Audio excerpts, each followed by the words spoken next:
C'est parti pour une nouvelle capsule de podcast. Bon, le truc qu'il faut que je vous dise là, c'est que en fait, j'enregistre beaucoup de podcasts les uns à la suite des autres, et donc là, j'ai une super énergie pour vous. Allez, c'est parti pour une nouvelle capsule de podcast. Wouh. J'ai entendu mon cerveau dire, allez, on va péter un câble. Je vous propose aujourd'hui d'une nouvelle capsule autour des 5 blessures qui nous empêchent d'être nous-mêmes. Et là, on plombe le truc là. Paf.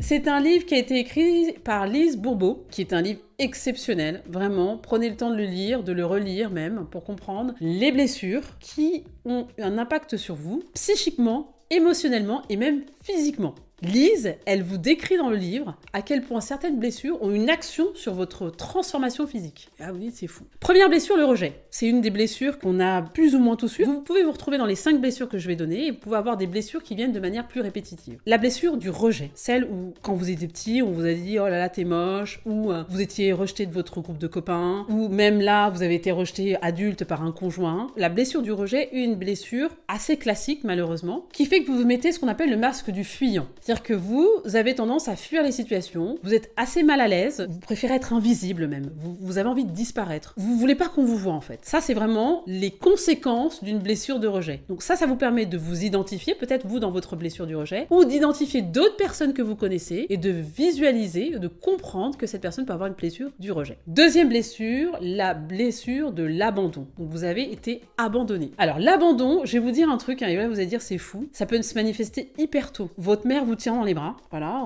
elle vous pose dans votre lit, vous pleurez, et là vous vous sentez abandonné, parce que vous avez perdu la connexion corporelle, physique avec votre mère. La blessure d'abandon, pareil, c'est quelque chose que tout le monde peut avoir, vivre dès le plus jeune âge, ou dans l'expérience de vie. Donc là, ça vous met dans une posture bien particulière. Là, ça vous met dans la posture du dépendant. C'est-à-dire qu'en fait, comme vous avez peur d'être abandonné, vous êtes tout le temps en train de vous assurer que les autres seront là, que vous êtes là pour les autres, que les autres sont autour de vous, qu'ils vous valident, qu'ils vous considèrent. Tout est remis en fonction du jugement des autres. Ah ben là, vous êtes mal barré. Vous avez la blessure de l'humiliation. Là, c'est vraiment, vous vous êtes retrouvé dans une situation où on vous a humilié. On voit souvent ça dans les films, vous voyez, la fille elle arrive dans une fête, etc. On lui avait dit un code couleur, alors que c'était pas du tout ça, et c'était juste pour lui faire une blague, et en fait elle arrive et tout le monde la regarde et dit mais qu'est-ce que tu fais là? Et oh la honte et tout. Blessure d'humiliation, bam. Donc du coup, qu'est-ce que ça produit cette blessure d'humiliation? Vous rentrez dans un système un peu masochiste, c'est-à-dire que vous infligez un certain nombre de choses négatives pour vous, comme vous punir. C'est une blessure qui a des conséquences qui peuvent être un peu,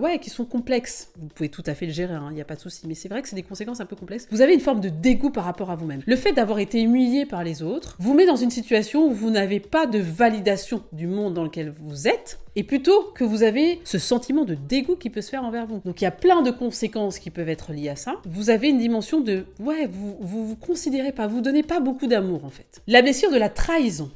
Trahison. Alors ça peut se manifester de plein de manières que ce soit, et une des trahisons souvent qui vient dans les couples que j'accompagne, malheureusement, ça peut être la trahison d'un des deux conjoints envers l'autre, et quand cette trahison se manifeste, eh bien, vous devenez ce qu'on appelle un contrôlant. Donc, vous allez tout contrôler. Vous allez tout vérifier. Vous allez vous assurer qu'on n'est pas en train, encore une fois, de vous trahir. Alors que, en fait, dans l'absolu, il n'y a pas de raison.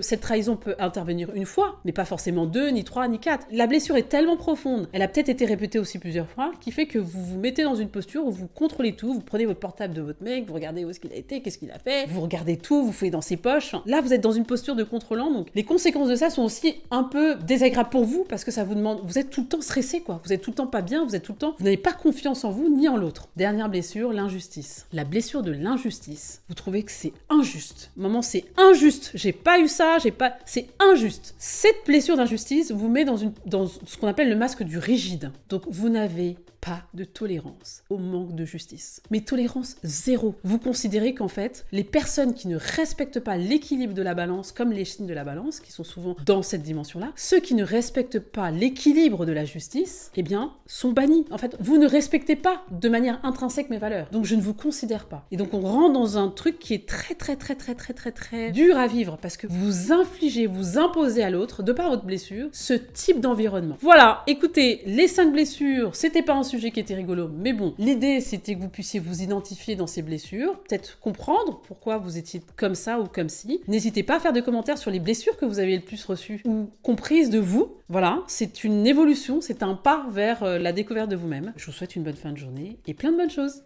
Ça tourne à l'image. Les 5 blessures. Ah oui, pardon. Rendez-vous sur le site internet cestincroyable.world. Vous pourrez découvrir nos programmes de formation et de coaching. N'hésitez pas également à nous suivre sur les réseaux sociaux, Instagram, YouTube, Facebook, et également sur WhatsApp. À bientôt!